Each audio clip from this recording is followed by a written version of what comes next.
Good afternoon. Good afternoon.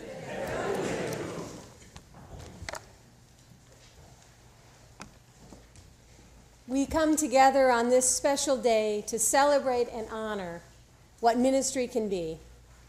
Here in a sanctuary that has weathered storms and changes, sorrows and celebrations, here within this congregation, rich in New England history that might be at the threshold of a new calling, it is today that we are here to celebrate the bond of ministry and all that can mean. It is a bond that has deepened between the Reverend Jane Thickstun, a minister who embodies Unitarian Universalism with her heart, body, and mind, and the UU congregation of Keene, New Hampshire. And it culminates today in this ritual of installation. Ministry can take so many different paths, and the call to parish ministry requires a resilient, creative, and committed person. Ministry in a congregation requires patience and a sense of humor. It asks us to be both flexible and strong in our faith. This is the time when the free minds, clear voices, and strong hearts of Unitarian Universalists are needed more than ever. It's an uncertain time. It's a time where fear has crept into our lives and our congregations. So it is in these complicated and changing times that require our commitment to the values of integrity, love, and care. Gordon McKeeman writes that ministry is all that we do together. It is a quality of being in community that affirms human dignity, beckons forbidden possibilities, invites us into deeper, more constant, reverent relationships. Let this installation service today be an invitation and a call to be in a deeper, more reverent relationship between and among the minister and the members and friends of this congregation. May it be a shared ministry grounded in love and supporting freedom. Let us celebrate and worship together.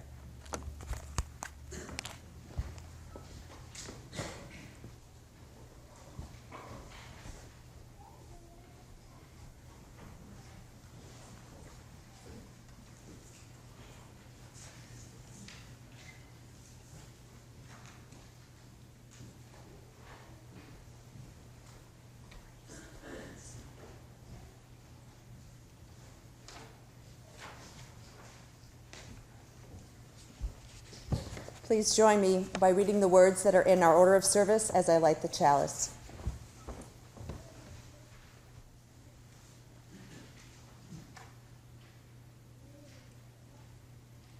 We hallow this time together by kindling the lamp of our heritage.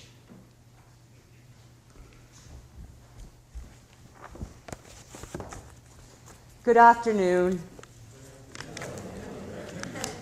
I said good morning to most of you earlier today. Welcome to the Keene Unitarian Universalist Church. My name is Mary Hafey, and it is my joy and my privilege to serve as president of this beloved community. Today is an important day in the history of KUUC as we join together to install our minister, the Reverend Jane Thickstun. We are delighted that you have come to share the ritual of installation, and we extend a special welcome to all our guests, including local clergy, UU clergy from across the northern New England district and beyond, Reverend Jane's family and friends, and members of the community who have come to join us today. KUUC is a welcoming congregation. Our principles and covenant, found on the back of the order of service, guide us in our worship and daily lives. Today is the culmination of one journey that this congregation began nearly 2 years ago, a journey that has challenged us to look deeply into ourselves and determine who we are and where we're going. A search committee was appointed. They listened carefully to our needs and wants, reflected honestly about our strengths and our weaknesses, reviewed many, many ministerial packets, traveled to all points on the compass to spend weekends with candidates, and then reported back with great joy that they believed they had found the minister who would best match our needs and desires and had the skills to help us grow as a people of faith. And so last April, Reverend Jane and the congregation spent 10 intensive days together getting to know each other. A congregational vote took place at the end of that time, and Rev Jane was extended the call to ministry at KUUC. And now, as we install Rev Jane as our minister, we continue our journey together in this new ministry, doing the work of living and growing together as people of faith, recognizing that healthy congregations will grow and change over time. While there is so much in this world that leaves us with a sense of uncertainty, we can rest assured that in this beloved community of faith, our UU purposes and principles, our commitment to speak the truth in love, and our understanding that ministry is all that we do together will give us the strength and courage to continue on our spiritual journey. If you are visiting KUUC today, please be sure to sign one of our guest books located at both the front and side entrances, so we'll remember that you were part of this historical moment when we installed our new minister. And please be sure to join us in the parish hall, which is just through the door to your left, for a reception with great food and lively conversation following the service. And I'd like to remind everyone that now is a good time to turn off cell phones and pagers. Whether you are joining us for the first time or were here this morning and come every Sunday, welcome. May you find something here that challenges your mind, opens your heart, and soothes your spirit.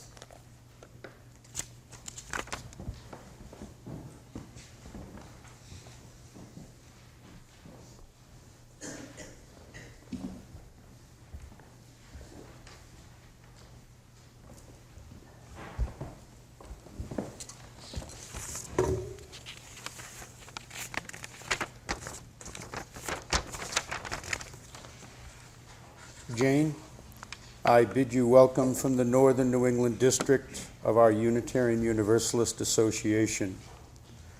Clearly, this lovely congregation is embracing you and welcoming you into its family. But there are 72 more congregations in our district who are waiting to gather you into their arms and welcome you into our community of congregations. These walls are filled with those who love you and wish you all the best during your ministry here. And beyond these walls, there are 7,000 more Unitarian Universalists in our district who are waiting to cherish and support you in your ministry. On behalf of our entire district, I bring you their blessings, as first expressed by John O'Donohue. On the day when the weight deadens on your shoulders and you stumble, may the clay dance to balance you. And when your eyes freeze behind the gray window and the ghost of loss gets into you, may a flock of colors, indigo, red, green, and azure blue, come to awaken in you a meadow of delight. When the canvas frays and the currach of thought and a stain of ocean blackens beneath you, may there come across the waters a path of yellow moonlight to bring you safely home. May the nourishment of the earth be yours. May the clarity of light be yours. May the fluency of the ocean be yours. May the protection of the ancestors be yours. And so may a slow wind work these words of love around you, an invisible cloak to mind your life.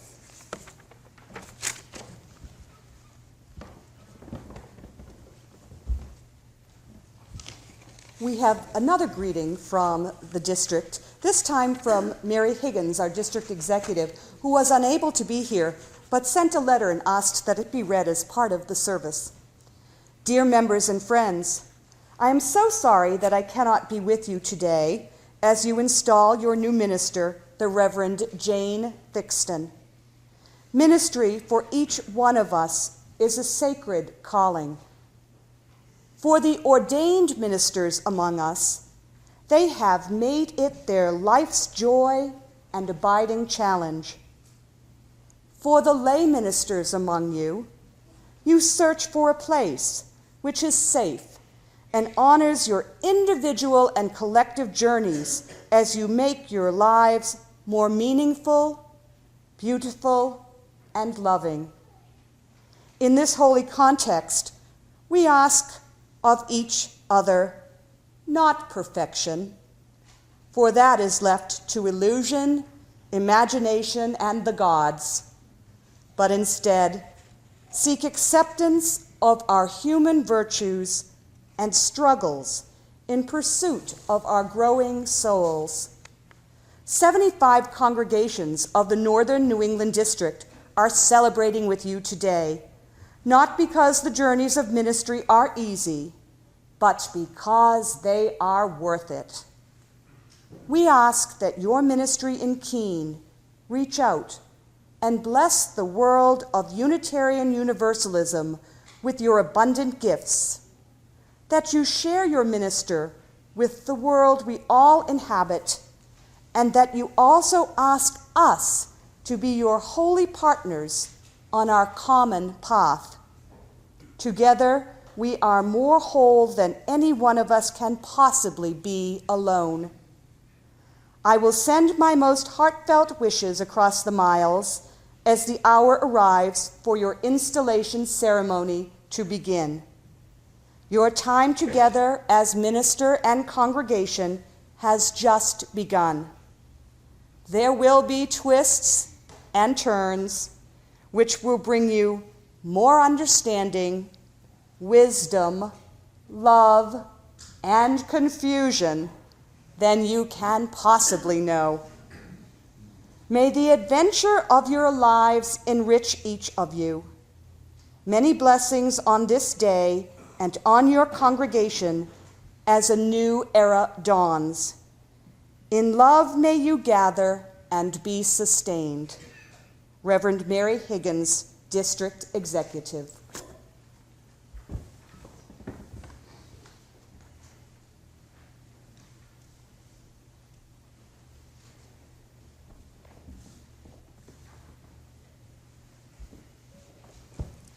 Shalom. Shalom. I bring greetings of peace and greetings of strength and love to this congregation and to Jane in this moment of installation, this great joy, and wishes from the Jewish community and from my heart that our congregations, that you and I, may work together to build a better world, to do the work of social action, of tikkun olam, of repair of the world, to reach out to each other, ve'ahavta l'reacha kamocha, as the scriptures say, you shall love your neighbor as you love yourself. So many blessings that I could wish, but that this be the goal for us, to reach out to the ideals of peace, to reach out with the ideal, with the heart, with love. Brucha at bevoech, brucha at betzetech. May you be blessed as you go and come in our community, and may you bless your congregation with your skill, with your strength, with your service.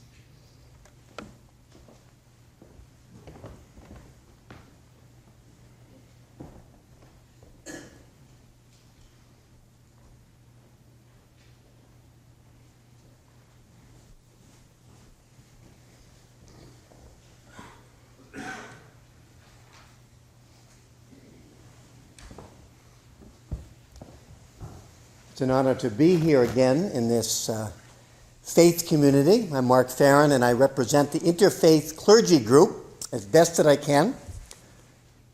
That's not really easy, but I try. Jane has already been a wonderful part of our interfaith group.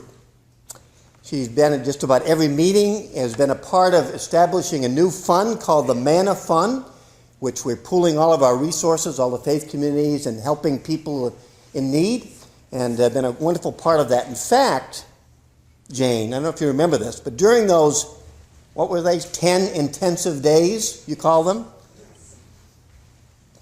I'm glad I'm a Baptist. We only do 2 intensive days as Baptists. But during those 10 days, she came to her first interfaith clergy meeting before she was even hired here. She had to check out the local clergy, I guess. And I'm glad you're here. And it's great that you're part of this group and part of this faith community, which is served so well in our community. We appreciate that. I have some welcoming gifts from the interfaith clergy, which the rest of the clergy will take no responsibility for. But so come up here, Jane, would you?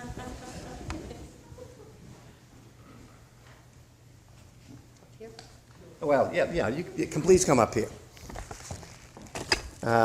You realize that being a clergy is not always easy, as we've heard, and sometimes there's a possibility of burnout. Have you heard of that? I have. And I know that within the UU community, light is a very important symbol, isn't it? Yeah. So here's a wonderful candle. Oh, no. Oh, no. With wicks at both ends, right. As a reminder to take some time off occasionally, all right? So that doesn't happen. Not to burn the candle at both ends? That's it. You got it. And also, we know that it can get lonely sometimes. And so here's another gift. You can open it up. Oh,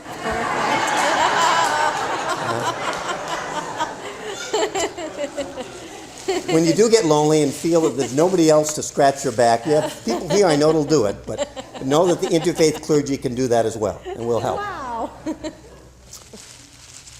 And then one other thing here. This is something I've used over the years. It's from chaplains and pastoral counselors. It's about stress, and you press your thumb here, hold it for 10 seconds, and it tells you whether you're stressful or you're calm or relaxed or just tense.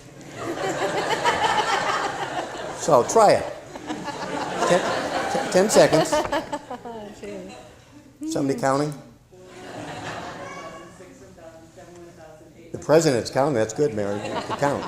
Okay, and it looks, ooh, it's green. It means calm. You know, the funny thing about this, I had a line for this because I've tried this all week and it's never gotten away from black.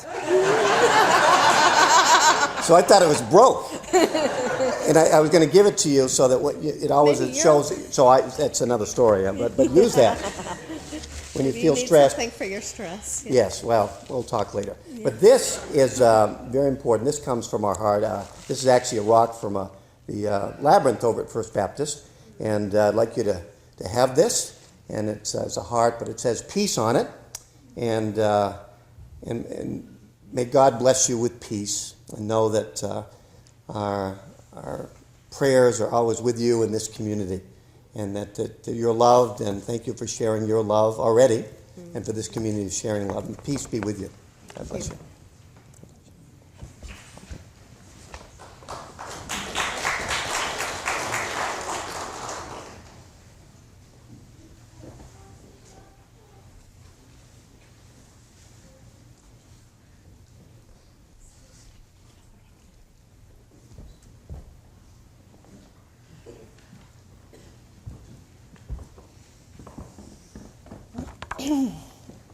I didn't know I was going to follow such a wonderful greeting from the local interfaith clergy and the Baptist minister, but I brought a prop.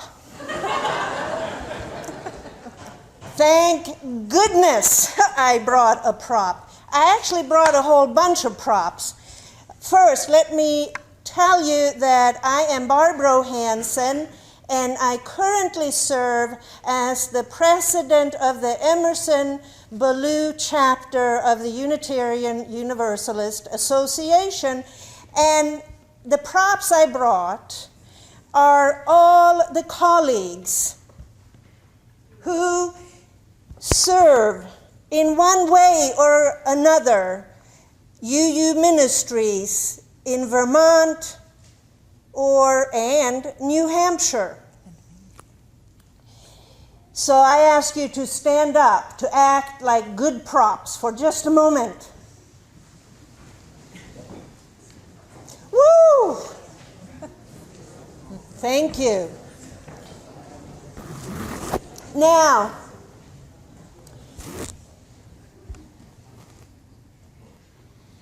greetings to KUUC from all of us. I want to let you know that your new minister jumped right into the deep end of participating with her colleagues in Maine and New Hampshire and Vermont, and I added Maine because for the last few years we have been meeting together to figure out if we should follow what the districts did and consolidate our 2 chapters into one. And this past year, we were delighted to have Jane come in and assist us in that consolidation journey. We met this past week, and she brought, along with 2 colleagues, new bylaws that they crafted so that when we, in effect, consolidate on July 1st, 2009, we have bylaws. And that's really important. Thank you, Jane. And I brought my colleague Kendra Ford with me up here because I passed the torch to Kendra on July 1st.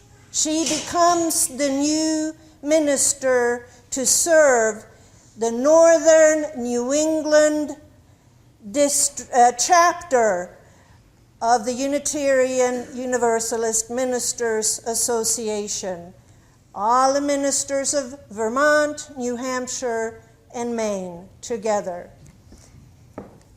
It's great, and we welcome Jane with all our hearts to continue our journey of building the great relationships that colleagues build together.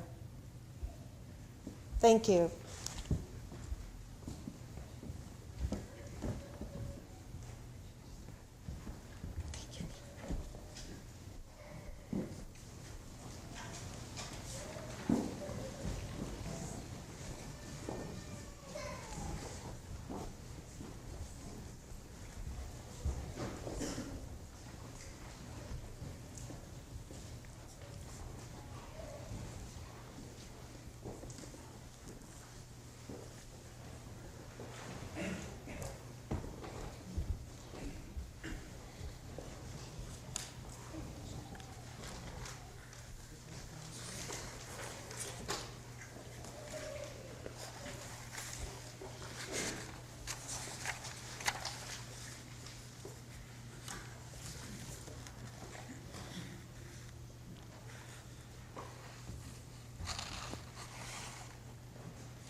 Sing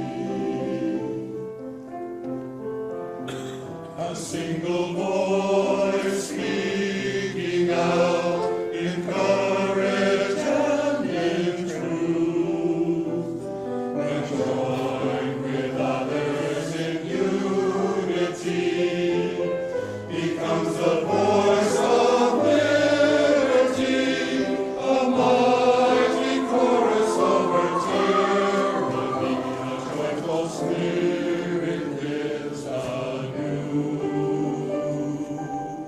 A single child born to a single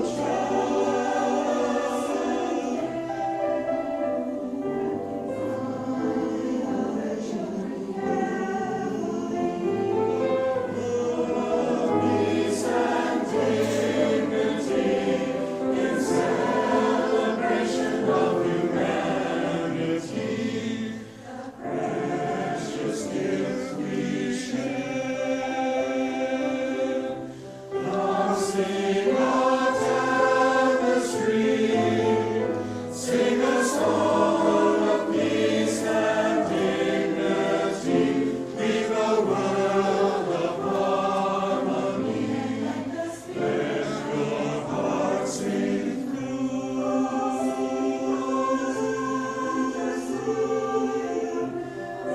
Sing a tapestry.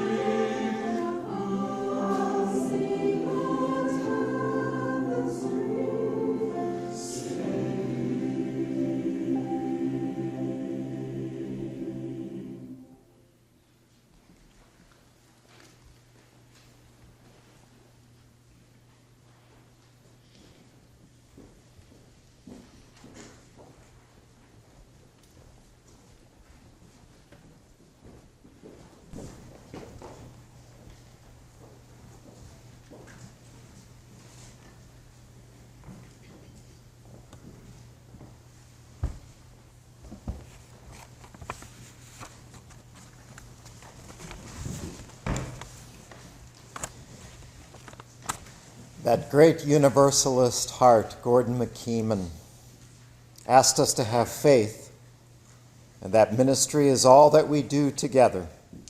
Ministry is that quality of being in community that affirms human dignity, beckons forth hidden possibilities, invites us into deeper, more constant, reverent relationships, and carries forward our heritage of hope and liberation. Ministry is what we do together as we celebrate triumphs of our human spirit, miracles of birth and life, wonders of devotion and sacrifice. Ministry is what we do together with one another in terror and torment, in grief and in misery and pain, enabling us in the presence of death to say yes to life.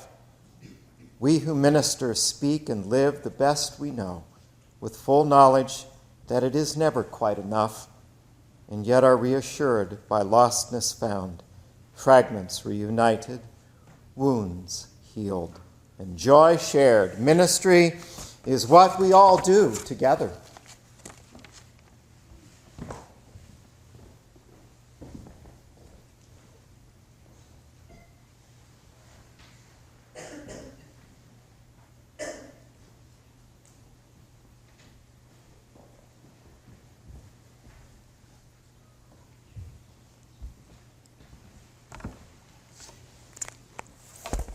Greetings.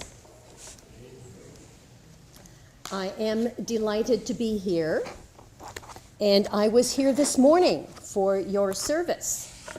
And let me say that I have reordered my thinking about the stereotypical New Englander. I have been in churches in many parts of the country, some of them considered looser than New England, and I have never seen so much seat dancing or aisle dancing. It was just a wonderful celebration, and I was glad to be here. This is my first visit to New Hampshire, and I had a wonderful drive from Boston when it was mostly sunny, and I could actually see the scenery, and I would love to return another time when the weather is even more inviting. I'm delighted that Jane and the worship team chose Gordon McKeeman's lovely reading as a focus for our time together. I have been a fan of the esteemed Gordon since I became a Unitarian Universalist in 1978, and he's a highly respected minister and leader with, as David says, a large Universalist heart. Ministry is all we do together, he says. He tells us that it is about birth and life, wonders of devotion and sacrifice, and it is about being with each other in terror and torment, in grief, misery, and pain. The heart of the piece, at least to this minister, is the acknowledgement that it, that is ministry, is never quite enough, but that we continue healing wounds and sharing joy. McKeeman inspires me to muse upon the nature of ministry for both clergy and laity and how we come together to minister to each other and to the world. Of course, here in this congregation, we do this within the world of Unitarian Universalism. And this UU world is slightly different from the cosmos in which our sisters and brothers of the other Abrahamic faiths live and move and have their being. We Unitarian Universalist ministers are called to love and care for the people who come to our churches, often wounded from their childhood faiths. And sitting next to them in the pews are people who are third and fourth generation Unitarians or Universalists. We are called to challenge people who are often radically individualistic to build a community of hope and promise, a community that unites around values rather than theology. We are called to comfort our beloved parishioners in their pain and illness, sometimes without a shared spiritual language. UU poet Mary Zoll reflects on our differing theologies in her poem, To Fill the Void. I do not care if your true God controls the whole sweet universe or just your own small piece of it. Your God may fit black holes and worms in some grand scheme and rule alone or with a multitude of jealous gods or spirits of wild animals and trees. This God may want you sacrificed or awed by sacred myths or praying on your knees. That God may let you meditate or smoke cigars and twirl around. You may prefer a god or goddess, think it's all a joke. There is no God, just science, cold and pure. Just tell me you belong, your face enough to let you sleep at night despite sure death. In this short poem, Miss Zoll captures the variety of theologies that are often present in any one of our UU congregations. One jealous God or many, a God who controls the universe or science, the source of truth for our agnostics and atheists, a goddess or nature spirits. We do have a multiplicity of theologies among our members. However we view divinity, Miss Zoll says, our faith must be enough to let us sleep at night, knowing, as all humans do, that death is sure.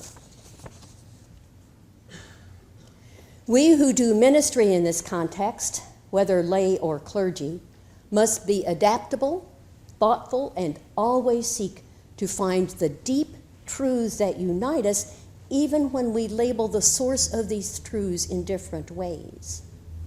And we must find ways to unite in worship that honors the truths in our hearts. This is a challenge.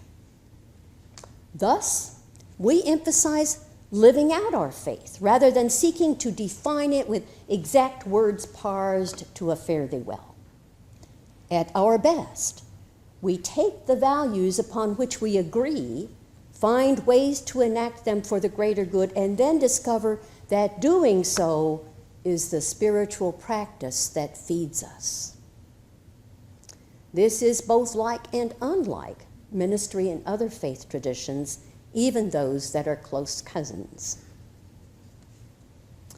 This is a challenging profession in which those of us who are professional ministers engage.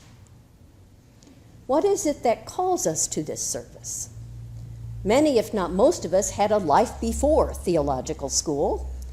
We taught school or practiced law or staffed offices or were dressmakers or electricians or plumbers, and at some point, something happened that disrupted our lives and called us to professional ministry. When I was first in theological school, some of my colleagues would ask me, how did your call arrive? And how did you know it was real?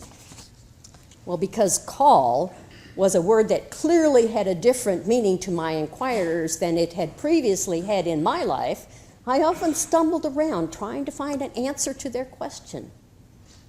I finally decided that answering the call was the response to a life-changing experience that demanded a turn toward depth and meaning, and that one knew it was real when one could no longer not respond with drastic change.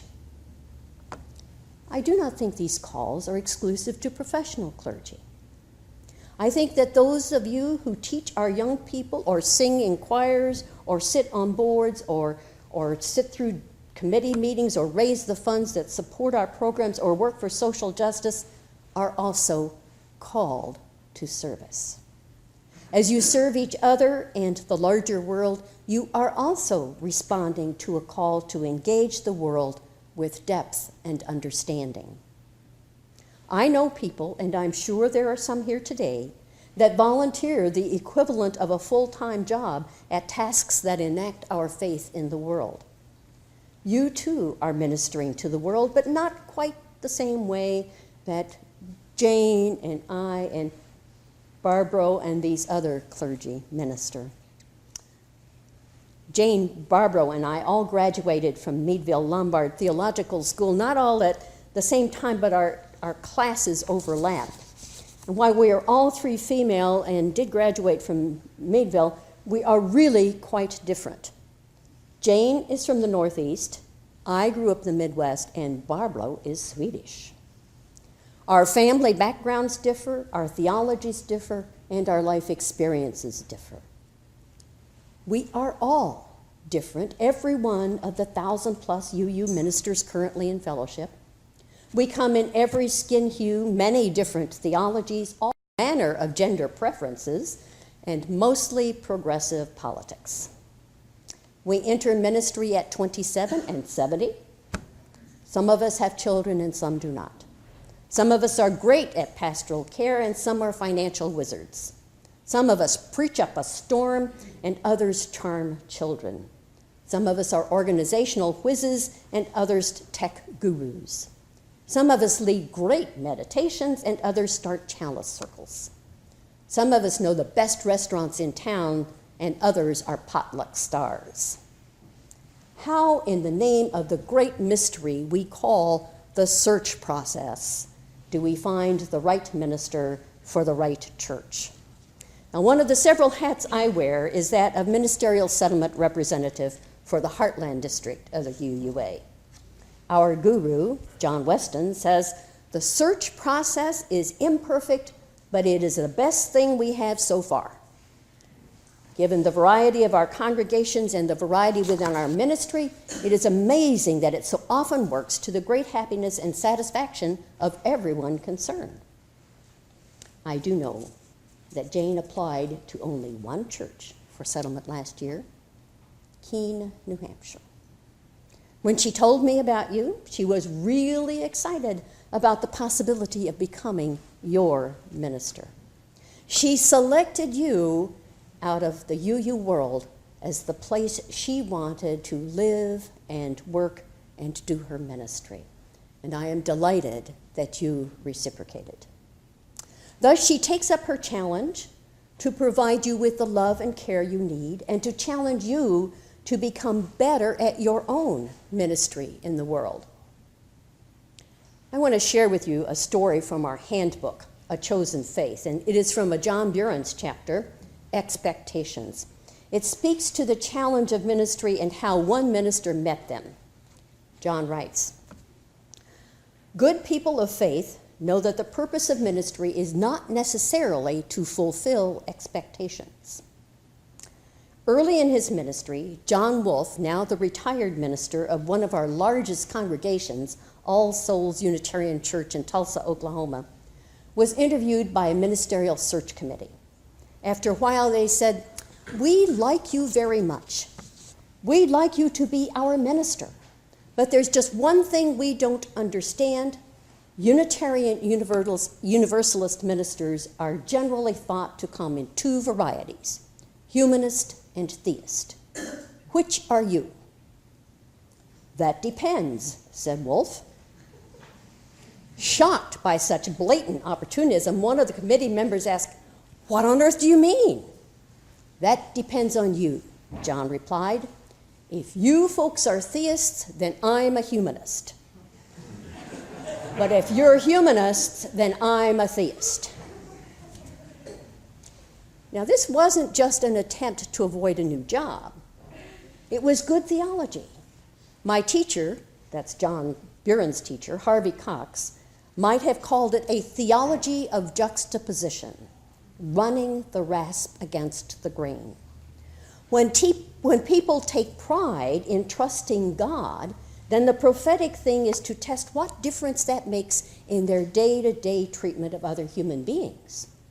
And when they pride themselves too much on being ethical and humanistic, then perhaps they need reminding that the long-term capacity to embrace the second great commandment, to love one's neighbor, depends on the depth of our ability to live out the first, to love the ground of being with all of one's heart and mind and strength." End quote. Both John Buren's and John Wolfe knew that the challenge of ministry lies in giving people what they need, not what they think they want. The world is a difficult place, perhaps especially so at this time. All of us need a safe place, a friendly place, a place we can go to have our spirits lifted and our souls filled. And yet, we also need to expand our hearts and deepen our souls. We need to literally feed the hungry and struggle for justice. Thus, Jane's ministry to you requires a comforting presence and a call to deepen, to grow, to enact your faith, here within these walls and out in the larger world. It is a part of her task to guide you on this journey. Together, you are shaping the ministry of the congregation. You are building a new relationship, a relationship of caring, respect, and love. As in any new relationship, you must learn each other's ways, even each other's language. Do the members of this Unitarian Universalist congregation pray, meditate, or center your thoughts? I know you dance. I am still teaching the members of the small church in Michigan that I serve as a part-time consulting minister that when an ordained, fellowshipped reverend speaks for 20 minutes or more on a Sunday morning in a church, it is a sermon, not a talk or a lecture. I think that Jane does not have that problem. As your relationship develops, you will learn better how to minister together. You will learn new things about each other. Some will delight you. You will learn to multiply that delight by sharing it. You will learn each other's strengths and build on them. You will dare to dream of an even better congregation and be brave enough to share the dream. You will explore together the deeper meanings of your mission statement and fully develop your covenant statement, and then discover ways to fulfill them. You will claim your vision and develop the ways to make it happen. You will find your voice together. You will find your mission together. You will find your future together. May it be so.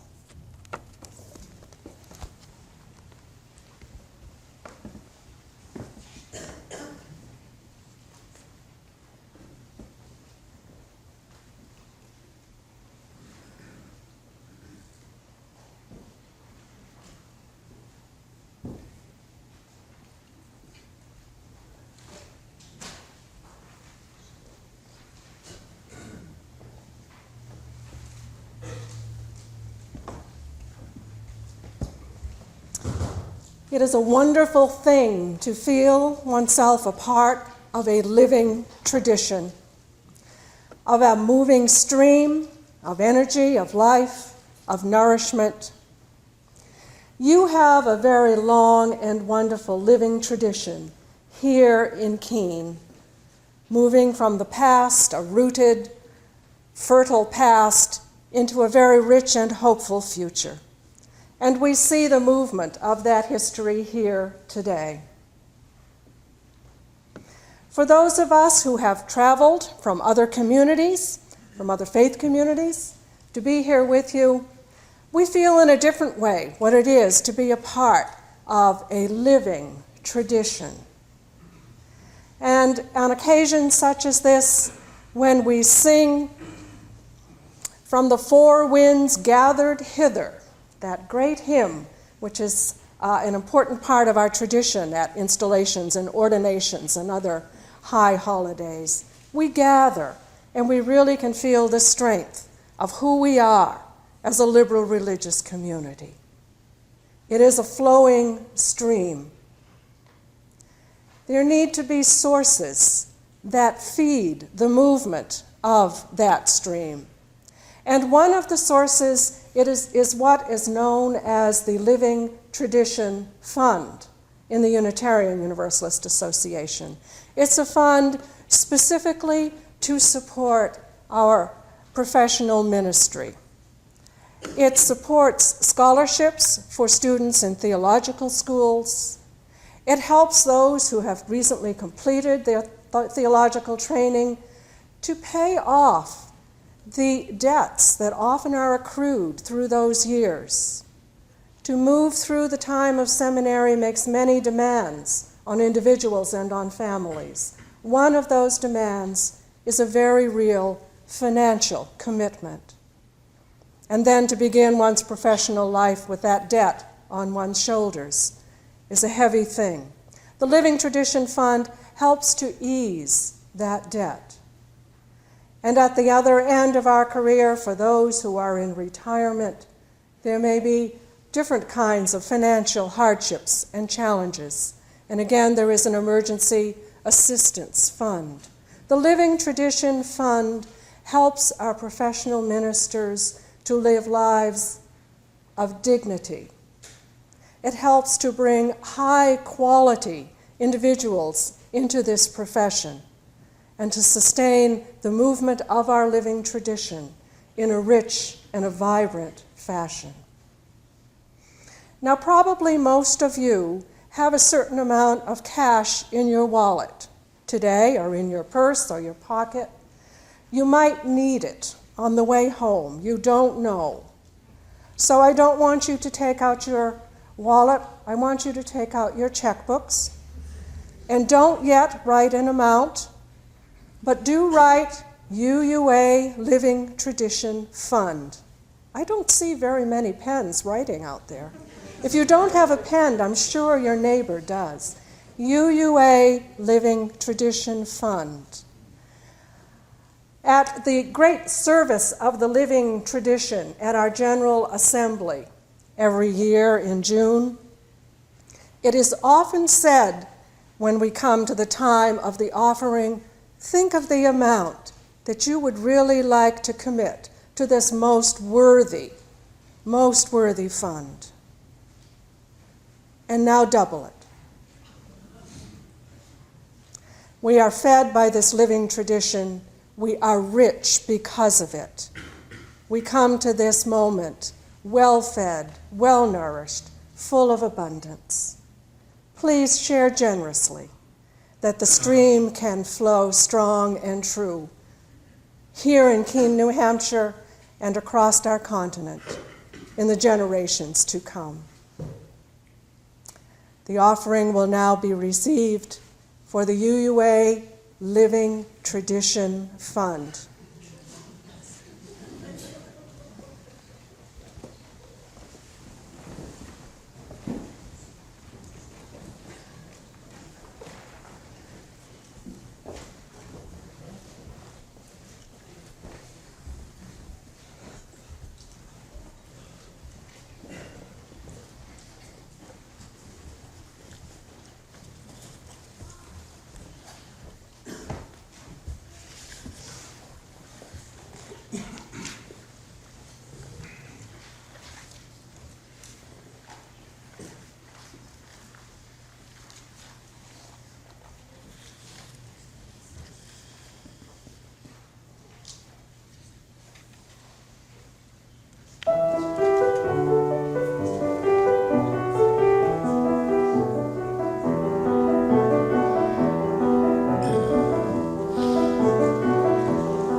Shining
Let us be together in prayer.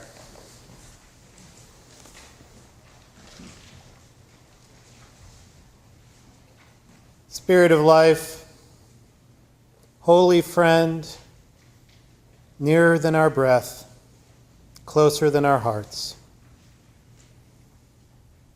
What a joy it is to gather in this sacred place to celebrate. We give thanks for this fortuitous joining of wonderful minister and wonderful congregation, the Reverend Jane Thickstun and the Keene Unitarian Universalist Church. May they walk together in peace and mutual care, sharing the path of ministry and all the joys and challenges it brings, as equal partners in their work, as fellow loving souls. May theirs be a ministry of faith, faith in the ways of the Spirit, faith in each other, shining brightly in each other's strengths, standing arm and arm through each other's pain.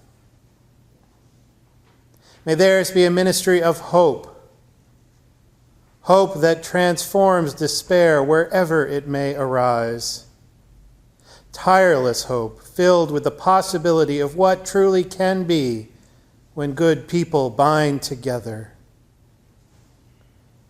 May theirs be a ministry of love, unselfish love for each other, that all in their midst may know compassion, love for all beings that bursts forth and shines like a beacon from this congregation, radiating the light of love and healing to a waiting and very, very needy world. Oh, Spirit, hear our prayers for Jane and the Keene Unitarian Universalist Church. Bless their coming together. May they prosper together, grow together, minister together, and may they tenaciously proclaim and even more tenaciously live the good news of our faith in all that they do. Amen.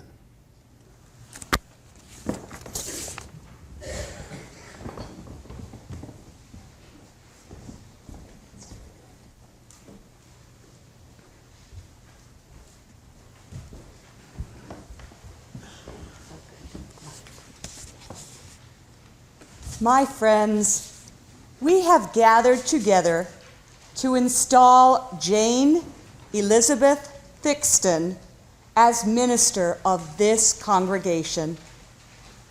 We recognize that this act symbolizes a covenant together. We would have you dwell among us, preaching the truth in freedom and love. We would have you educate and counsel our children and adults. We would have you minister to us in our sorrows and joys. We would have you lead us in a mutual quest toward greater understanding and commitment to one another. Are you willing to take up these responsibilities? I am, with your help. We, on our part, pledge to remember that the work of this church belongs to all of us. We ask you to forgive our failings, and we promise to remember that you are human and can also falter. We pledge ourselves to maintaining the freedom of both pulpit and pew, knowing that while you are free to speak the truth as you see it from the pulpit, we are responsible for discovering our own truth. We pledge to cooperate on our journey together in religious community. Will the members of the Keene Unitarian Universalist Church please rise in body or spirit?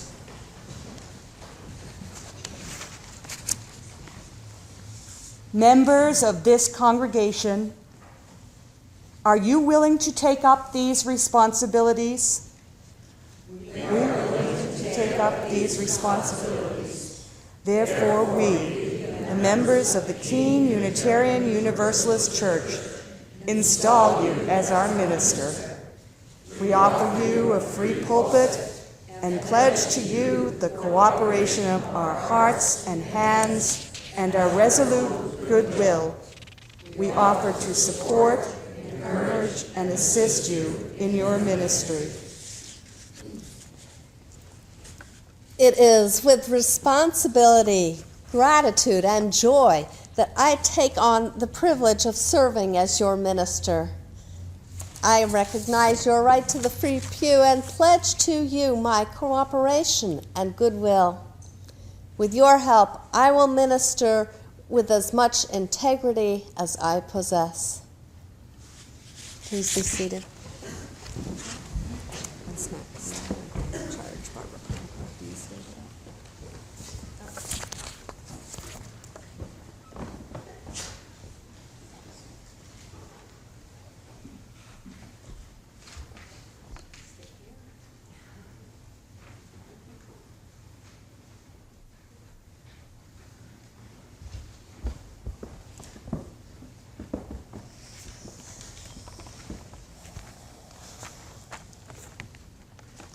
Jane, Yes. you are now the settled minister of this church. Hey. Congratulations. Thank you. It is an honor and a privilege to now give the charge to the minister. I must confess, though, that as this day drew nearer, I began to wonder from where my authority comes to carry out this task.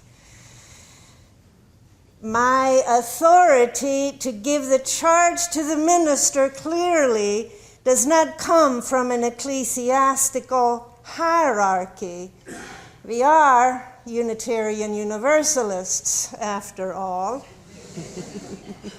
It does not come from a long and distinguished career as an elder colleague who can speak from decades of experience in the parish, for I graduated from Meadville Lombard Theological School only 2 years ahead of you.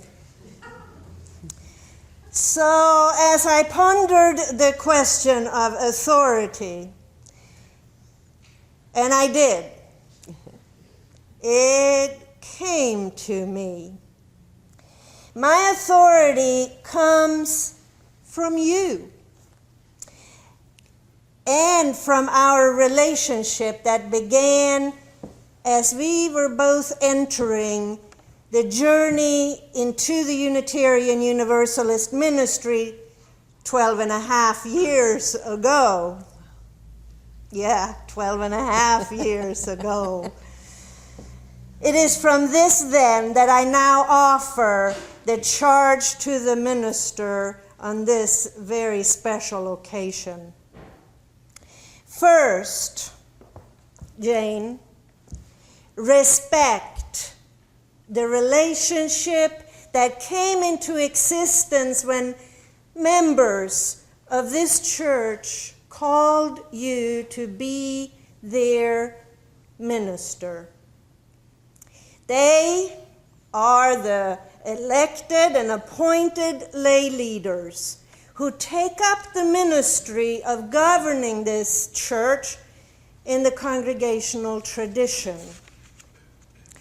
They are the laity, friends and members who long for trusting and respectful relationships, authentic and caring leadership, deeper spiritual connections, and intellectual stimulation.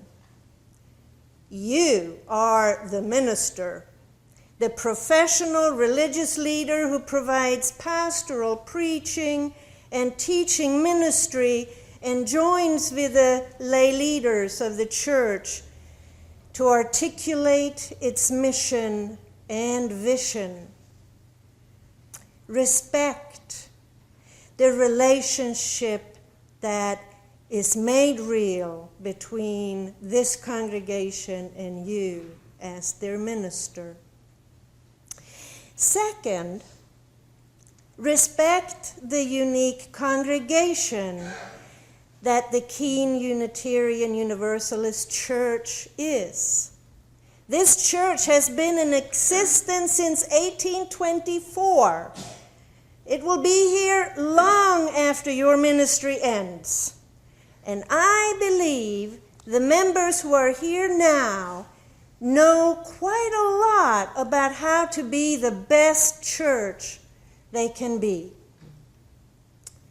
Remember, too, that the church is the people. If you and the people of this congregation practice in relationship what the church covenant says, to offer trust, love, and support to one another, and to make decisions democratically, this congregation will surely become the promise that everyone expects and needs for it to be. And you will undoubtedly flourish as their minister. Third, and my last charge to you, and the most essential one, really, respect the minister that you are. We ministers are sometimes expected to be perfect.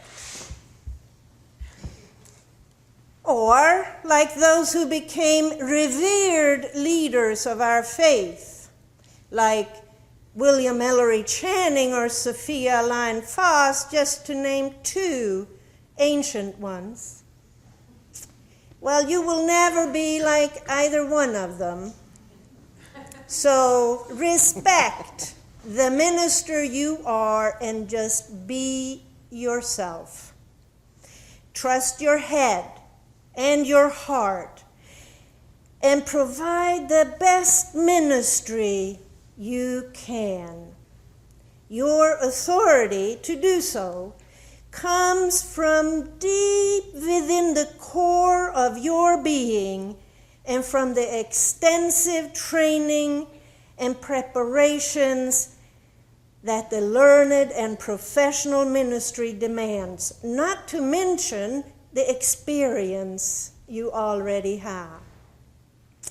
You also receive authority from the congregation, in part from the call extended last spring and made real in today's act of installation, and in part from the relationships you now have and share. As you minister to and with the people of this congregation in the days, months, and years to come, be sure to also have fun. Don't sweat the little stuff. Find ways along the bumpy road of ministry to laugh and sing and dance. And shall we dance and sing a bit? Shall we? Yes. Yes. Great. Thank you. Congratulations. Thank you.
Jane Thickstun and I attended seminary together years ago now on the south side of Chicago. It was a great pleasure to me to hear that she would be in New Hampshire now, and I hope that you get to do the things with Jane that I got to do with her in seminary. Lots of talking about how should we do this, lots of learning, lots of encountering big questions, and sometimes answering them by laughing.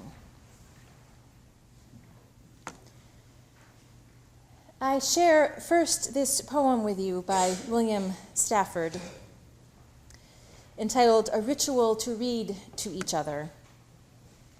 He is a poet who understands that very serious work and play go together. If you don't know what kind of person I am, and I don't know what kind of person you are, a pattern that others made may prevail in the world, and following the wrong God home, we may miss our star. For there are many a small betrayal in the mind, a shrug that lets the fragile sequence break, sending with shouts the horrible errors of childhood storming out to play through the broken dike. And as elephants parade, holding each elephant's tail, but if one of them wanders, the circus won't find the park. We could fool each other, but we should consider lest the parade of our mutual life get lost in the dark. For it is important that awake people be awake, or a breaking line may discourage them back to sleep. The signals that we give, yes or no or maybe, should be clear. The darkness around us is deep.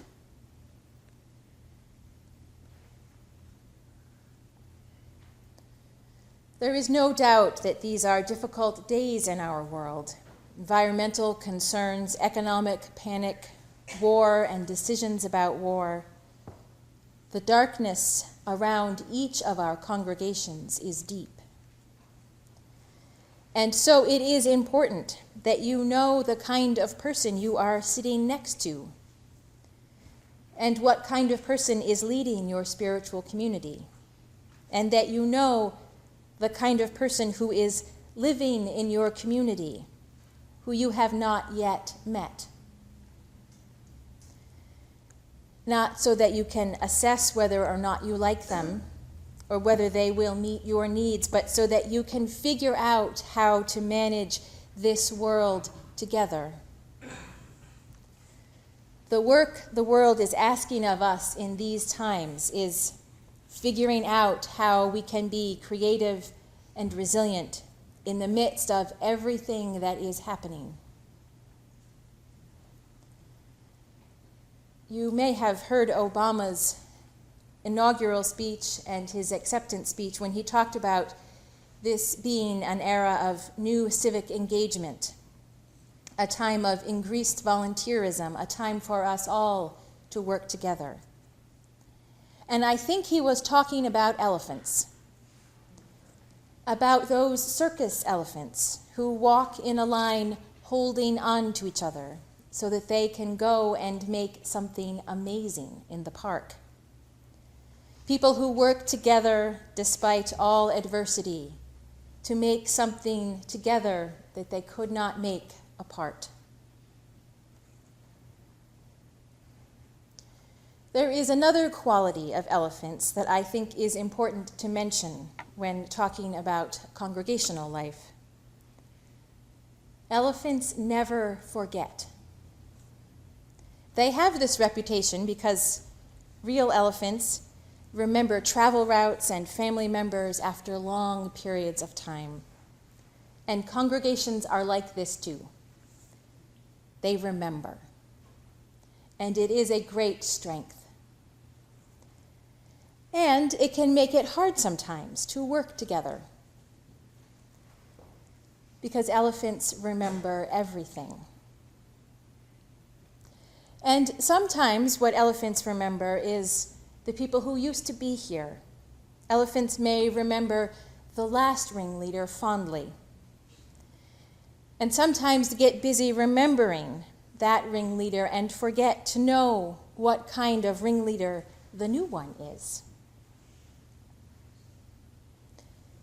It's easy to do that, and it's important to be in the circus as it is now. I think it's important in the poem when he says, "For there is many a small betrayal in the mind that lets the fragile sequence break." And then talks about childhood. It's a powerful couple of lines, these lines that acknowledge that we all carry all of our old stories with us all the time. And there is almost no place in the world where those old stories speak more loudly than at church. We come to church with all of our longings and hopes and discouragement and great big love. And usually we're a little muddled about how to navigate with all of that. And that is why Stafford appeals in his poem again and again to the connections between the elephants, that they hang on to each other, and to the connections between people, that they get to know each other. Because only by staying awake and alive to the present situation are we able to navigate the darkness around us, which is so very real. So I charge you, the congregation of Keene in New Hampshire, to know each other, to know your neighbor in the pews, to know your new minister, to know the people in this town around you. You need each other. Get to know each other. Be elephants that hang on to each other, and be awake to the world that we have now.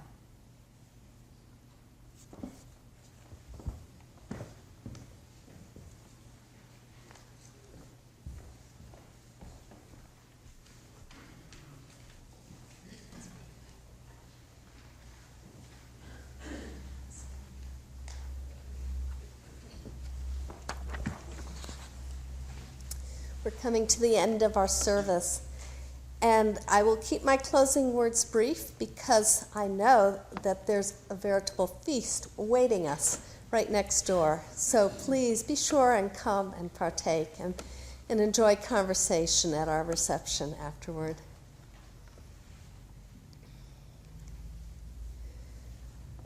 Let us go forward together, letting love be our guide in all that we do and all that we say. Let us minister together to each other and to a hurting world. Let it be a dance we do, because our ministry best springs from a sense of joy. Let us know the freedom of our liberal religious faith through the great responsibility that makes our freedom possible. May the blessings of faith, hope, and love be always in our hearts and in our world. Amen. Blessed be. And our chalice will be extinguished by the Committee on Ministry members, who are Meg Dukowski, Julie Dixon, and Carolyn Antrim. And as they light or extinguish the flame, let's say the words that are printed in your order of service. We extinguish this flame, but not the light of truth, the warmth of community, or the fire of commitment. These we carry in our hearts until we are together again. Thank you. And let's sing. We'll Build a Land, number 121.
Jack Zorha. I was a minister here once. Oh my goodness. Yeah. Really? Yeah. Oh, about 150 years ago. You know, that's our American Baptist. And we come up there every year. Well, I'm going in. Yeah, good idea. We live in Vermont now. Okay. Jack lives in the town, one town south of me in Windsor. Really? That's right. Wow. You want me to run out and get it?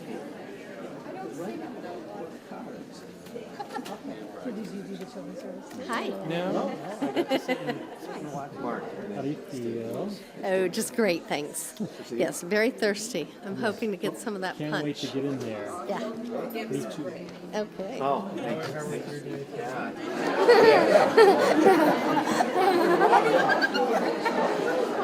Oh, you came. Wonderful, wonderful ceremony.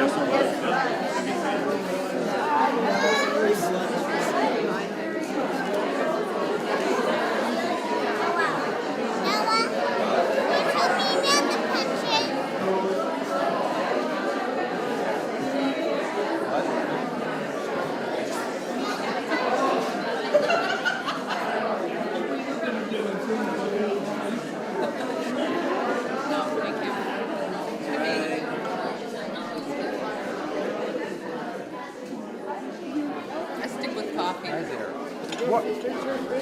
There goes my meatball. So now drop the installation.